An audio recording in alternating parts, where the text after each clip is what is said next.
അപ്പോൾ management of time, management of personnel, management of material, management of energy, management of space, management of subordinate, management of supervisor, management of customer, management of public, management of laws and rules, management of the rulers, management of the bylaw, management of the position. That is what we are doing in our life.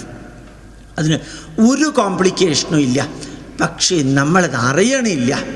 Manager ചെയ്യുന്നത് he's managing all these things. ഒരു clerk ചെയ്യുന്നതും he's managing all these things.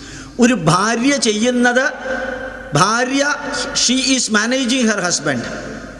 ഒരു husband ചെയ്യുന്നത് he is managing her wife, his wife. അച്ഛനും അമ്മയും ചെയ്യുന്നത് they are managing there children. ഇവിടെ നല്ല